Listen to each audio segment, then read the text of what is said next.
adapt to life without Anze Kopitar and Justin Williams. It's still like a lot more offense from the offensive talent that they have around.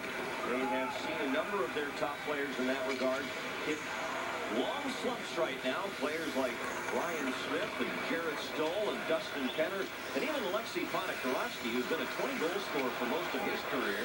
Now just 5 goals this year for LA. Ryan Smith is a perfect example. 2 goals in his last 28 games. Dustin Penner, 2 goals since the trade, which is 15 games. Jarrett Stoll, 1 goal in his last 14. Now Brown, the captain, comes across the line and his wrist shot caught by Antti Niemi. On the other side, though, Jarrett Stoll does score in those shootouts. He's 88%, almost 89% as we look at Antti Niemi making the stop, gloving it, because he's got Michael Handzus rolling down on top of him. There's the captain, Dustin Brown. Niemi with 20 saves here against Anaheim on Saturday night. And looks like Antti Niemi is going to be the only goaltender in the western side of the playoffs this year that's ever won a Stanley Cup. And unless Carolina gets in the East, the only one in the East is going to be Marc-Andre Fleury. So you'll have 16 teams going into the playoffs, presumably, with only 2 Stanley Cup goalies among them. Touch for icing deep in the LA zone. Which is interesting, because you talk about goaltending and how there's been a shift in goaltending attitude from general managers. Like Antti Niemi wins the Stanley Cup with Chicago. Didn't get enough credit in Chicago for helping them win the cup. And yet there's been the change in goaltending in Chicago. And although goaltenders been turned over, and I think the lack of general managers' belief that you really need a great #1 goalie to win the Stanley Cup, I disagree. I think you need that top guy if you want to win the Silver Chalice. Doughty some trouble and trying to exploit that is Seneguchi, but then as he swept the puck away, he lost an edge too. Here's Doughty. He's had a much better second half offensively. Brown shot deflects off the stick of Sharks defenseman Dan Boylan out of play. There's Dustin Brown a little upset with that last attack. He is playing so well. 10 points his last 9 games. You talked about, the need for other players to pick up when Kopitar and Williams are out. Well, that young man is. Brown with 4 goals and 5 points in the season series against the Sharks this year as well. So he's had a ton of success against the Sharks. Last game he got 2 against the Sharks, and then the one in the shootout as well. This is a possible first-round playoff matchup, but that would require the Kings basically losing out the rest of the way.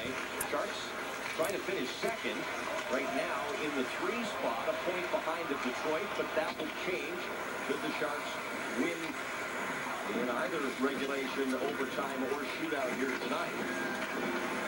The win would also clinch the Pacific Division for them. They're 6th in franchise history. Pavelski to this side. We've got a penalty coming up to LA. Kyle Wellwood across the green. They score! Marc-Edouard Vlasic. Roof shot. 2-0.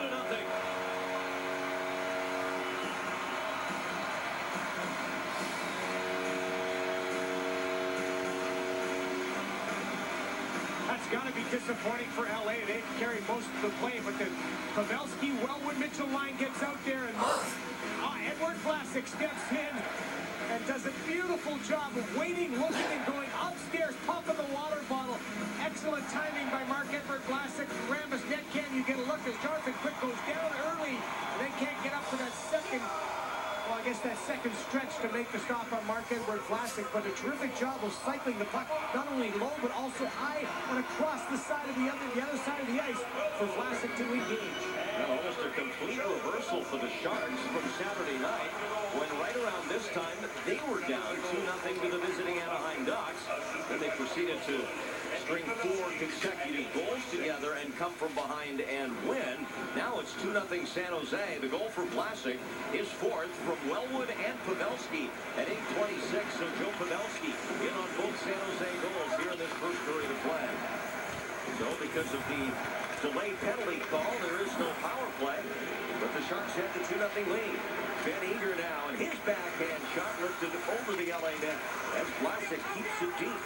Oscar Moeller back in his own zone for the Kings, and number 9 will drop it back now for Doughty. So 8-7 the shots in favor of LA, but on the side of the clock that matters most, it's all Sharks up 2-0 here in the first.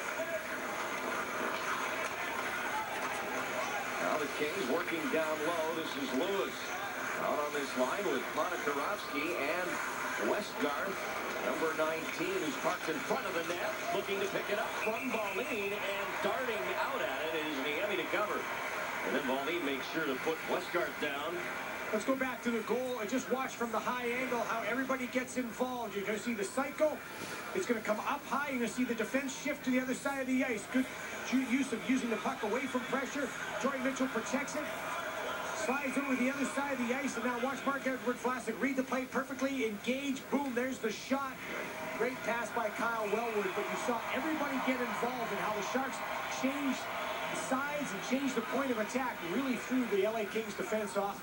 Allowed for that opportunity for Vlasic to step in. Marc-Edouard Vlasic is now a plus 21 in the plus-minus category since the middle of January. He has had a terrific second half after a first half that in some ways he'd like to forget, but I think there was a learning curve within that first half, a need to adjust his game and get back to doing what he does best, and that's defending. And when he did that, he defended well, but also started getting the points. Maybe a microcosm of the team? I'd say. He's a classic example of a poster boy for what the Sharks did in January in turning around their season, which didn't look like it was headed to the playoffs back then. That 16 loses streak.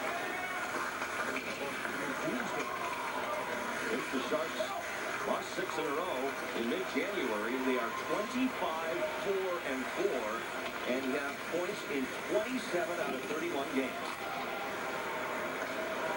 Ian White added mid-season to the Sharks' blue line, coming over from the Carolina Hurricanes, who have to be heartbroken if the Rangers come from behind win over the Bruins tonight.